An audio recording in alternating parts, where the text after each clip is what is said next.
In the battlefields of Ukraine, the ground begins to shake with the slow but steady movement of a lethal Russian TOS-2 Thermobaric rocket launcher, a powerful rocket artillery system nicknamed the flamethrower due to the devastation it brings to the battlefield.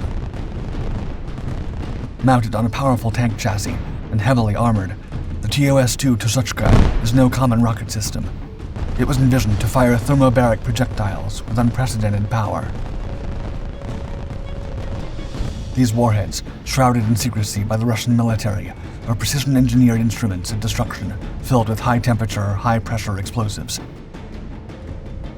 As enemy soldiers realize the TOS-2 has arrived at the scene, it's too late to retreat. This vacuum bomb strikes the nearby buildings and explodes, releasing a cloud of lethal material and sucking the oxygen from the impact area to generate a powerful pressure wave, vaporizing everything within reach. From fortifications and buildings to armored vehicles and personnel, the thermobaric projectile leaves nothing standing to stop the Russian soldiers from advancing as the world watches.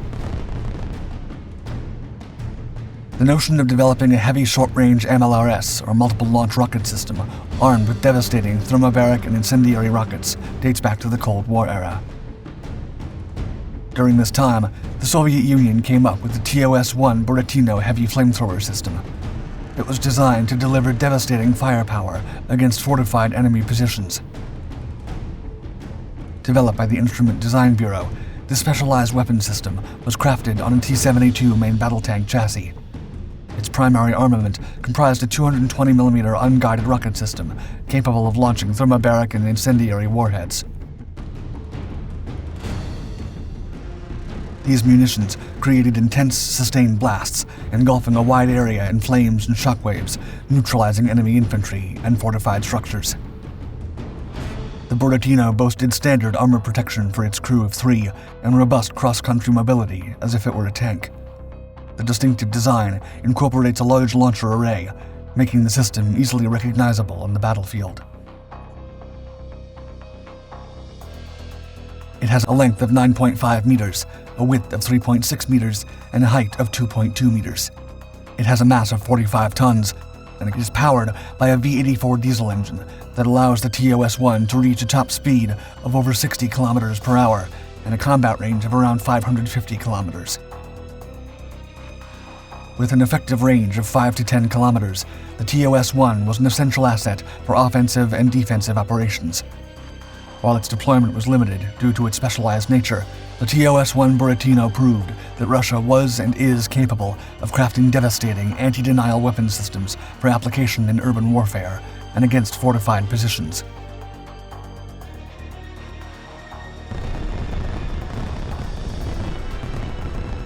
In 2003, Russia introduced the improved TOS-1 Sunsepyok, or Scorching Sunlight, featuring an extended rocket launcher range of 6 kilometers and an upgraded 24-barrel multiple rocket launcher.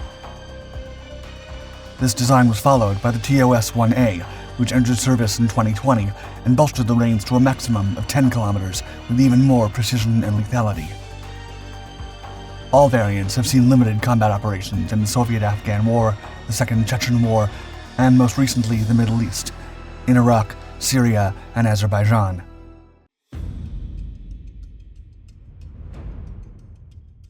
In early January 2018, NPO Splav publicly announced it was working on a prototype version of the powerful and imposing TOS-1 system. Although the rocket launcher system's manufacturer provided little information, it mentioned preliminary tests for the upgraded version had begun. A spokesperson provided some insightful details, however, mentioning the new TOS-2 Tosochka would be made on a wheeled chassis and based on the Armata platform. 2 years later, the TOS-2 system was publicly unveiled during the 2020 Moscow Victory Day parade of Russia's armed forces, and later showcased during the military's multinational command post exercise, Caucasus 2020. Like its predecessors, the Buratino and Sunsepyok, the TOS-2 follows the same guidelines as other Russian multiple rocket launcher systems that can employ thermobaric warheads. Nevertheless, the TOS-2 comes with its own unique assets and features. For instance, the TOS-2 was made on a wheeled chassis platform, providing the system with enhanced technical and tactical characteristics. The TOS-2's wheelbase is radically different. While the previous systems employed the chassis of the Soviet T-72 tank to be moved, the TOS-2 flamethrower system is based on the Ural 63706 3-axis chassis that features an armored cab and all-wheel drive. This time-tested off-road platform, already seasoned by combat operations across the globe, guarantees optimal performance and versatility for the TOS-2 in any weather conditions. According to the Russian ministry, one of the main reasons behind the wheelbase change was related to the performance of the TOS-1A in the Syrian desert.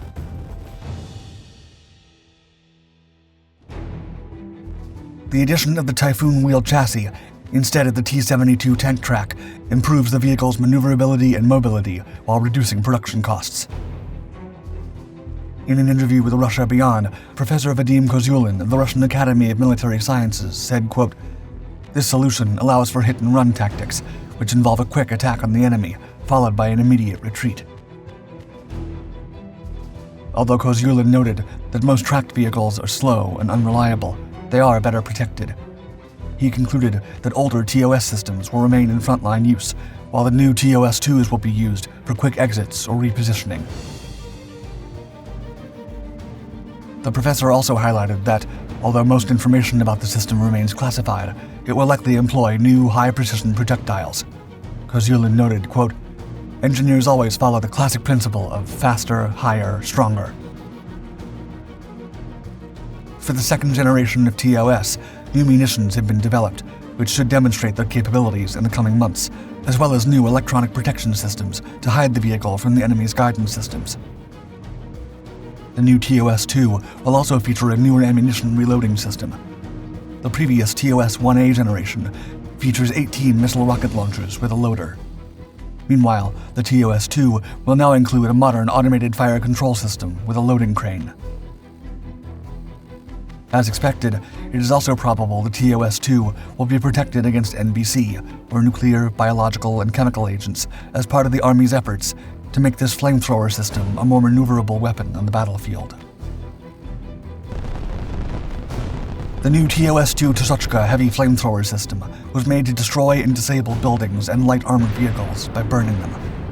Russia has envisioned the vehicle to eliminate terrorists and rebels hiding in hard-to-reach caves, tunnels, and enclosures without risking unnecessary friendly casualties.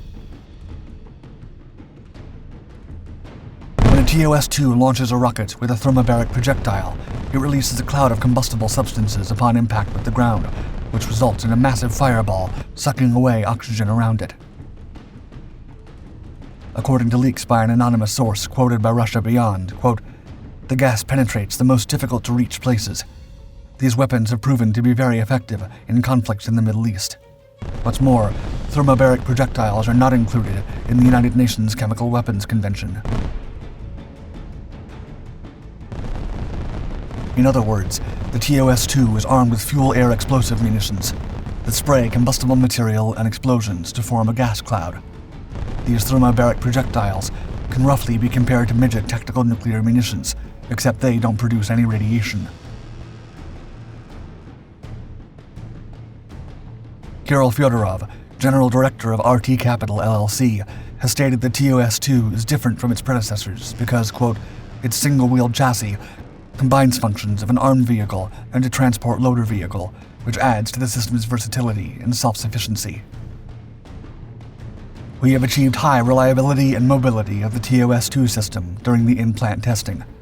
Our product fully meets the military operating specifications requested by the Russian Ministry of Defense." In early October 2023, Russian media outlets reported the Russian armed forces had finally deployed the TOS-2 in Ukraine. With pictures and footage, the Russian media has shown the advanced flamethrower system operating in occupied territory. No more information has been provided about any direct combat operations in which the TOS-2 has participated or the regions in which the units have been deployed. Still, when the time comes, analysts will finally be able to witness and assess the true power and lethality of this new upgraded Russian weapon.